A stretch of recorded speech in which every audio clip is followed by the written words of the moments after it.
Good afternoon. Welcome to Trail Talk. Thank you so much for joining us today. Yeah, I forgot that little thing has stopped popping up there. Oh. Anyway, we have a wonderful new helper behind the camera today. Thank you, Jillian, for helping us out.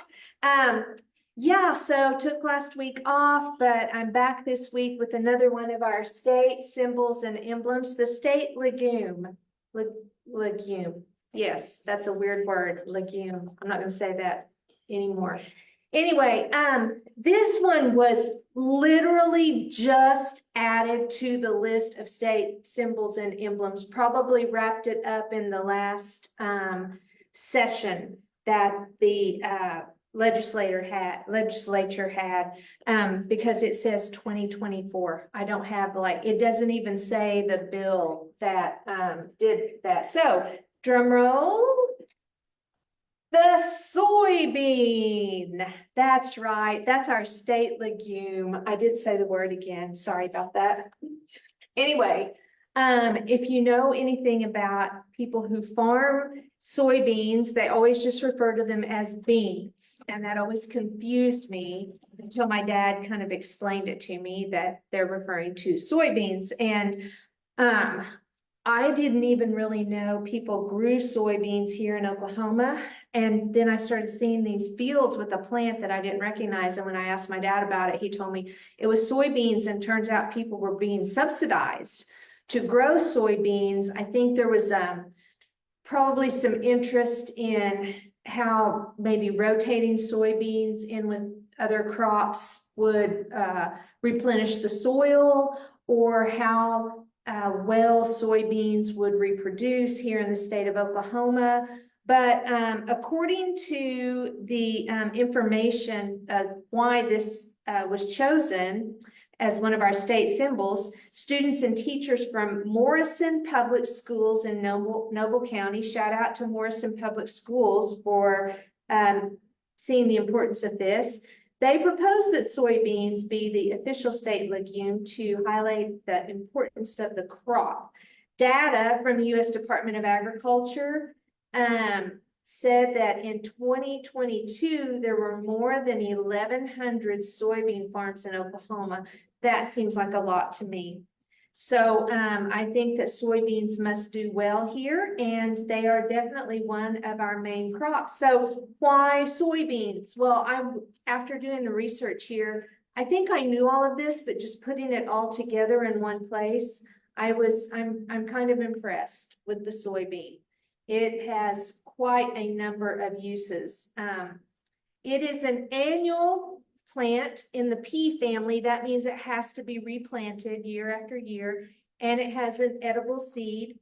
It's economically the most important bean that's grown in the world because it has vegetable protein, and for millions of people, that is their main source of protein in their meals. They either don't have access to meat, or they choose not to eat meat as a source of protein. And so this important plant provides all of that vegetable protein.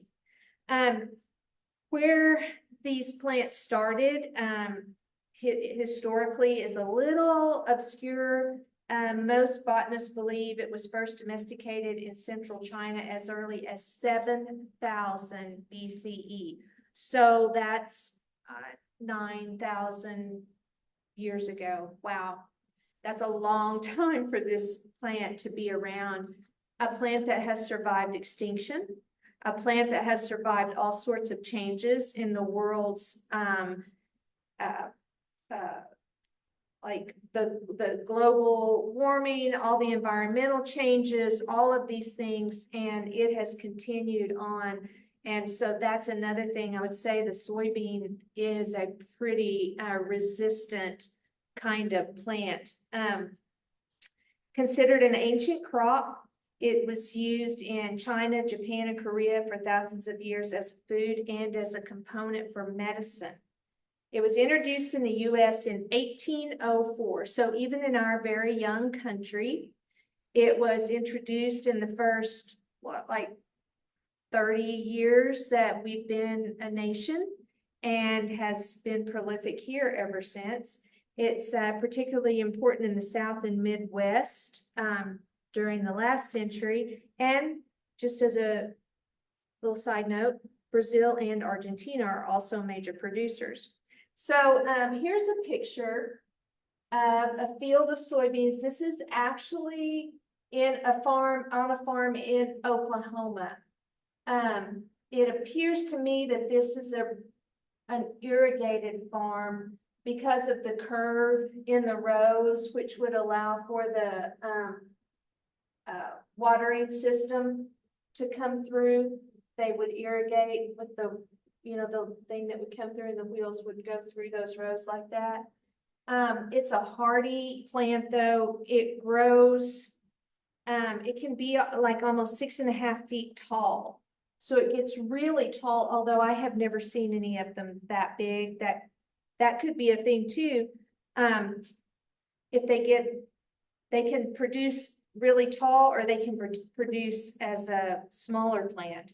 But they have self-fertilizing flowers, so they don't rely on, I guess, on bees or butterflies or other animals to pass around the pollen and fertilize for them.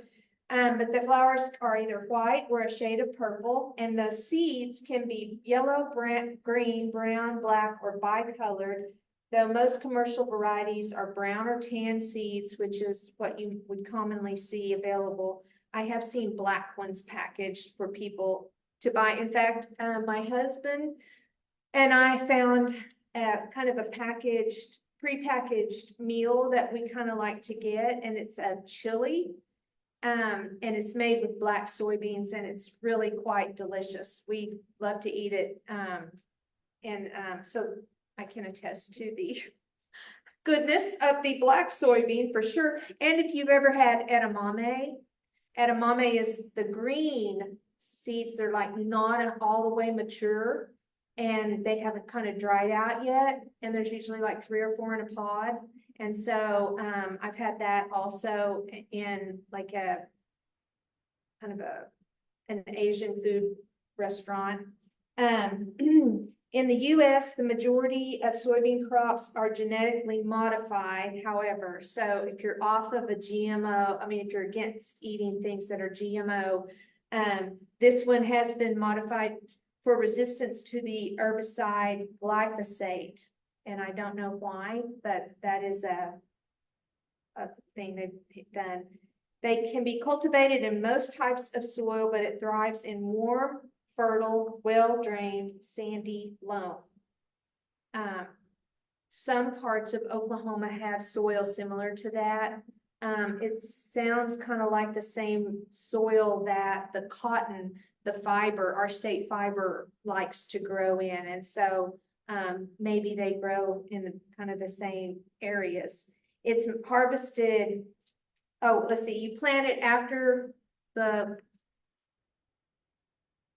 all danger of frost is past. So it's you plant it in the spring. It's harvested mechanically after the leaves have fallen off the plant and the moisture content of the seed has dropped to 13%, which permits for safe storage. I'm guessing a higher percentage of moisture would probably cause rot in the beans themselves.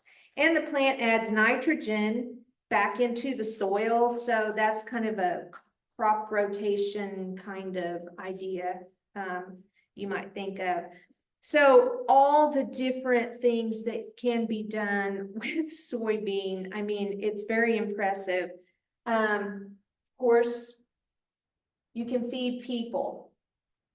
I mentioned eating the black soybean chili. People can use these. Have you ever seen like roasted soybeans? I think it's kind of like a roasted chickpea. It's toasted up in the oven, and probably it has some oil and seasonings put on it. Well, you know what? I've actually eaten some of those too. There's a little snack mix thing at Walmart that comes in a little round container, and it has soybeans in it, and they're crunchy and salty, and those are pretty yummy. Of course, soy milk. People who are lactose intolerant will often drink soy milk. And in fact, there is a soy formula for babies. One of my kiddos, when they were about a year old, got a really bad virus and couldn't handle regular baby formula. And so I gave him soy formula, and it really helped and settled his stomach. And he drank soy formula for a couple of years. It kind of smelled bad as compared to other formulas, but you know what? It nourished him, and that was what we needed. And so that's what we used. Here's some edamame. Look a lot like snow peas, actually, just a little more plump where the peas actually are. Tofu back here, which is something I have not been able to master eating yet. I have prepared it a few. I'm holding myself right here because it kind of makes me get a little gaggy because I'm just not a tofu fan.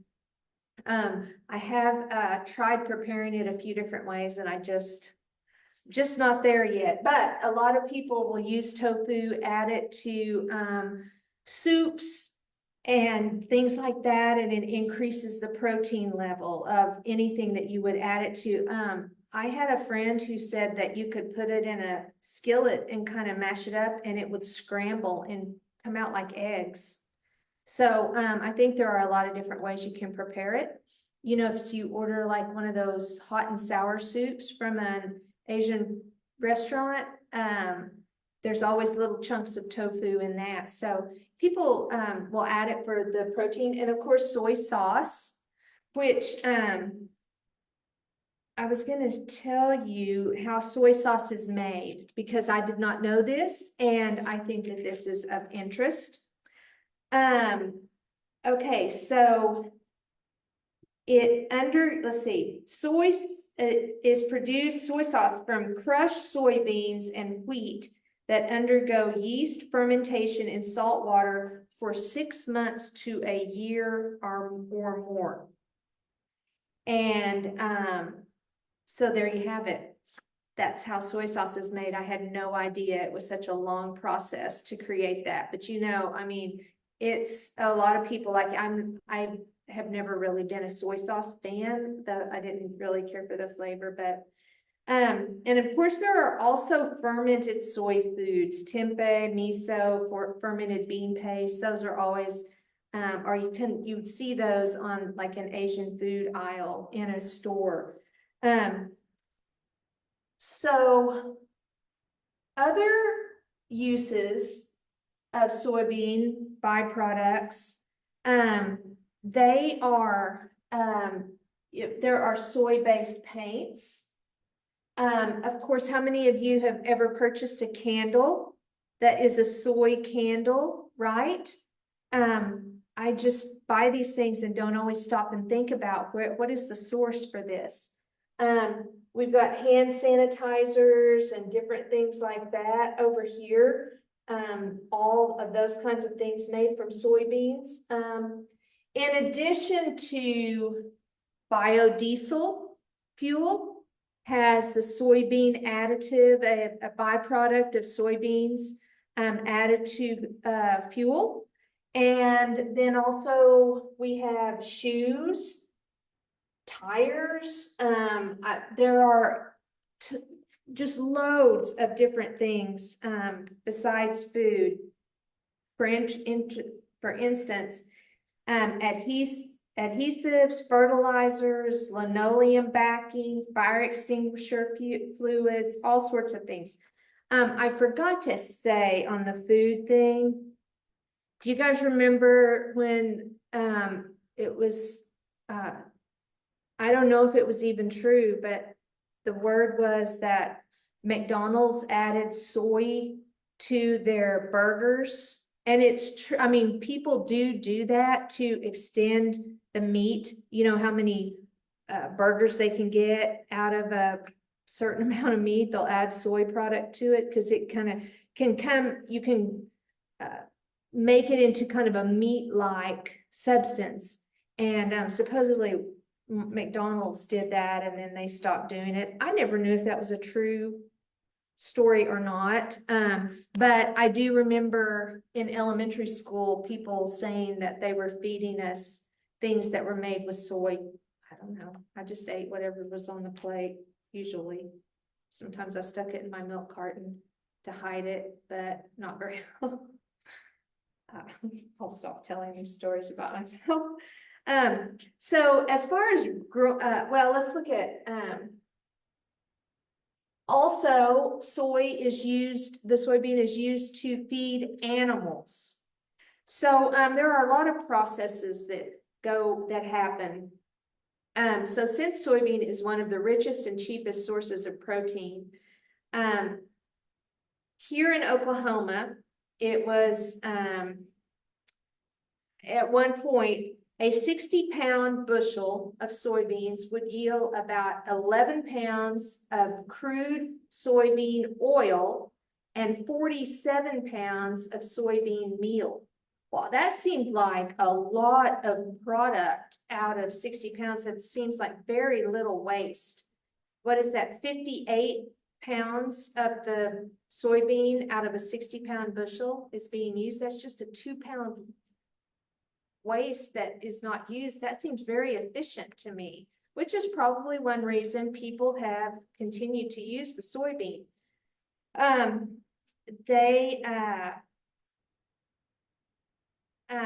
There is no starch in soybeans, and so it's a great source of protein for diabetics. And 50% of the seed contains 17% oil and 63% meal, and so 50% of that is considered protein. So I mean, this sounds like, you know, the health food of all time here. Whenever it's used for animal food, they break it down and take the meal. They can make pellets, just feed it in a meal form, like to the cattle and sheep, and the pigs and fish can eat it. So I mean, it seems to be that such a great variety of animals can benefit from the use of the soybean food as well.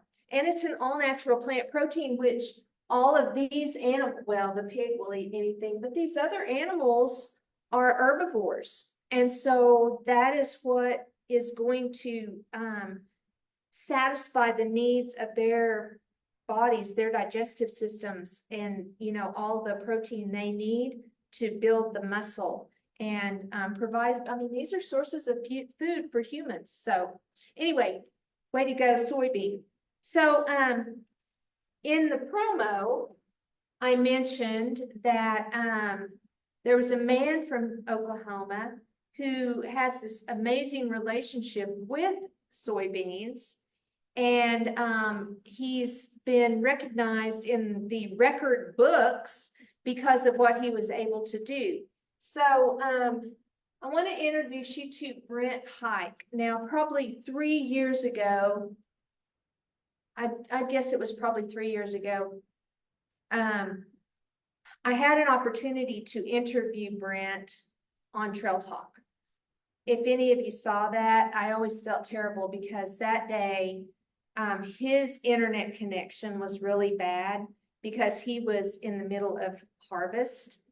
And so we kept losing our connection. But he is, besides being a racing enthusiast, car enthusiast, he is a rancher and farmer and owns a museum. And he's just a really busy guy, but super interesting. I think he must be one of the smartest people I've ever had a chance to have a conversation with. So his kind of claim to fame, besides this museum, is he raced to a new land speed record thanks in part to the soy-based components of the car that he actually helped grow. He actually raises soybean as a crop and was able to use the soybean to do some cool things. So what he had done, he read about soy plastics being developed for agricultural combine panels. And so he thought, well, if it's strong enough for a combine, it must be strong enough for a car. And so he contacted a woman named Debbie. I'm just gonna probably mess up her name. I'll say Miluski. She's a PhD and works for Ford Motor Company. And they worked with the United Soybean Board to, she works with the United Soybean Board to develop soy plastics and soy foam to use in the Ford Mustang. So what he wanted to do, because of his connection with her, they were able to they took a Ford Mustang and they made a hood, a front fender, and the front fascia out of soy plastics. And the seats and safety equipment were made from soy foam, and the cars were painted with soy-based paint. Now he also produces corn and wheat, and that was included in fueling the car with 85% corn-based ethanol. So this was a pretty hot little fuel that he used. But these Mustangs here, I don't know if any of these are the soy Mustangs. Here's a picture of, this is the museum. It's kind of an unassuming building. Last summer, my husband and I were headed up to Woodward. We were going to a wedding, and there were several things I wanted to stop and see. And I called because the only way you can go to the Hike Motorsport Museum is by appointment. It's not open all the time. They don't have people there manning it. But if you call and make an appointment, someone will meet you there. Well, Brent was in harvest. It was this time last year, and June is big harvest month. And so we weren't able to go see it, but we went ahead and drove to Ames, which is a town of about 200 people in Oklahoma, pretty small place. And we drove around the outside of the museum. And anyway, just this metal siding building, but it's pretty full of cars. I'll give you more information about that here in a minute. Anyway, so they tested these panels in wind tunnels against 180 mile per hour winds. And then on October 11th, 2009, they went to the Bonneville Salt Flats in Utah. And the car reached a speed of 255.7 miles per hour. And there was a 10 mile per hour headwind. So there was almost 270 miles per hour of pressure on those panels. And he said it just wasn't a concern. He felt very comfortable with them. They were as light or lighter and as strong or stronger than steel panels. And the soy-based panels met his expectations, and they treated the car just like if it was made of steel. So the soy as a product in these car panels is kind of a big deal. This was a pretty important discovery. So in addition to the car setting a new record for a land speed, well, he also, let's see, he also the car was also driven to the Talladega Super Speedway in Alabama.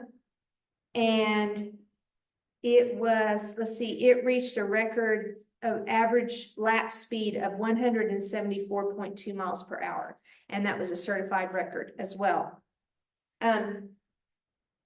Here are, okay, yeah, so these were the Mustangs, 252.78 miles per hour, October 19th, 2009.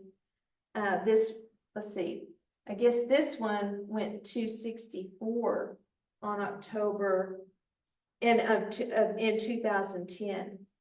So anyway, amazing, right? That they were traveling that fast, and that all happened in Bonneville on the Salt Plains. There have been some movies. There was nothing, I didn't see anything about Brent Hike, but there I saw some like a movie about someone who was trying to break a speed record out on the Bonneville Salt Plains, and it is just like as flat as it can be, as far as you can see. It just seems like it doesn't end. And so they, of course, by a certain distance, the car needs to be traveling at a certain, or the vehicle needs to be traveling at a certain speed to be able, the one I was watching was about a guy riding a motorcycle. So it was different, but he went to the same place. But anyway, they have a certain distance to reach the certain speed where they take the, speed and measure it at that point, and that's where the record happens. So he also took this Ford F-250 Super Duty, this happened in 2011, to the Bonneville Salt Flats. And he used mostly a mostly stock truck, which means this is just a normal truck, like he probably would use as a rancher or something. Put a new 6.7 Power Stroke V8. This is all foreign language I'm speaking right now. I'm just reading it, so maybe you guys understand this part better. And the team achieved a speed of 171.123 miles per hour on regular diesel and 182 miles per hour on B20 biodiesel. It broke the B production diesel truck record of 166 miles per hour by 5 miles per hour. Went that much faster. The class is normally comprised of race vehicles with extensive aftermarket modifications. And so it's a real rarity that he took just this regular old F-250 out there and was able to reach those speeds. It's the biodiesel it used was soy-based, and it broke the standing biodiesel land speed record of 130. So it broke that record by 52 miles per hour. It was 52 miles per hour faster. That is crazy that they were able to do that. He told me this story, but there were so many breaks in it. He told the story about meeting with the people from Ford, going to them, the wind tunnels and all this kind of stuff, that there were so many breaks because of the connection thing that it was so disappointing. You can read all of this stuff though. All of this information is available out there on the internet. But when you go to the museum, I mean, it's full of memorabilia and vehicles. He's been into racing since the late 1970s. As a child, he fell in love with racing, and he has had some amazing things. So in 2011, 5 of his cars were selected to be enshrined in the Hall of Honor of NASCAR Hall of Fame, which is kind of a big deal. And his car, at least these are the cars that he owns. He owns the number 17 of David Pearson, the number 22 of Fireball Roberts, the number 3 of Dale Earnhardt Sr., the number 12 of Bobby Allison, and the number 43 of the King, Richard Petty. So if you've ever watched racing, even just a little bit, I know you have heard of Dale Earnhardt Sr. and Richard Petty, at least, if not all of these guys. His collection also includes vintage dragsters. He actually has 2 other Earnhardt cars, a Rusty Wallace car and a Bill Elliott car. Bill Elliott also drove one of the Mustangs whenever they were setting a speed record. He has all championship vehicles. They're restored track ready condition, just as the day they were retired. His inventory of over 80 race vehicles previously owned and or raced by professional race car drivers includes land speed racing, truck pulling, and NASCAR racing. So, I mean, his museum has been featured in many places. His cars are He has 20 cars on display across the United States in other museums or places where people have cars. Some of his cars have even been sent to other countries. He says, due to the popularity of these championship cars, people are very interested in the history of the old vehicles, and we're trying to keep this going. We have raced almost all of them that are in the museum. So sometimes he takes these cars out and he actually races them. I don't know if he drives or if he has someone else drive, but these cars aren't just sitting in here collecting dust, waiting for people to call and make an appointment to come see them. Some of them are being taken around the country and used in racing. I mean, Brent just has this amazing collection and he wants to share it with people. And so he loads his cars up and takes them places too. But so he kind of is this multifaceted guy, right? I mean, he has this really cool museum in a very small town in Northwest Oklahoma, worth the drive. I haven't done a vacay day trip episode in a while, but I would include Hike Motorsports. It's probably about 3 to 4 hours from Duncan. But it would be so worth a trip. I think it would just be amazing. Just to meet him and talk to him if you had a chance to do that, and to see all of the information he has about the things he has been able to envision and follow through with the using the soybean byproducts for I remember it was panels and foam and paint all used on those Mustangs that were included in those land speed records.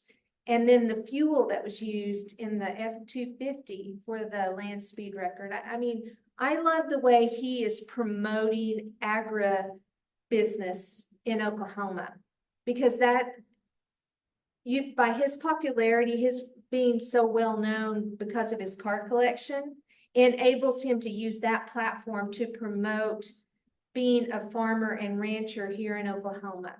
And I feel like that does so much for our state. And so hats off to you, Brent Hyde, for being that guy, willing to share what you have with people all around the country, all around the world, and helping us all learn more about the uses of soybean or even, corn for the ethanol fuel. I mean, anyway, if you want to go to his museum, I'm going to include the address and phone number in the comments section of this post once it's up. But his phone number is 580-753-4611. And I encourage you to give him a call if you think this would be something you're interested in at all. And go find Ames, Oklahoma. It was really not that hard to find, just a little bit of a drive. So that concludes Trail Talk. Thank you, State of Oklahoma, for choosing the legume, our state legume, to be the soybean. Thank you, Morrison Public Schools, for promoting all that. Thank you, Brent Hike, for taking it next level. And thank you for watching Trail Talk today and joining me here at the Chisholm Trail Heritage Center in Duncan, Oklahoma. It's summertime, and if you want to come by and see some great history and some really awesome art and find out more about cowboys and cattle drives, be sure and stop by to see us. We're at 2150 Chisholm Trail Parkway here in Duncan, Oklahoma, and we're open 10 to 5 every day and 1 to 5 on Sundays. And we have senior Sundays, and we're a Blue Star Museum, and we have all kinds of free things going on. Check our website on the chisholmtrail.com and you can see all the things we have going on. Anyway, we'll be back next week with more great information to share with you. Maybe an interview will come up, and we'll see you guys then. And so until next time, happy trails. Happy trails.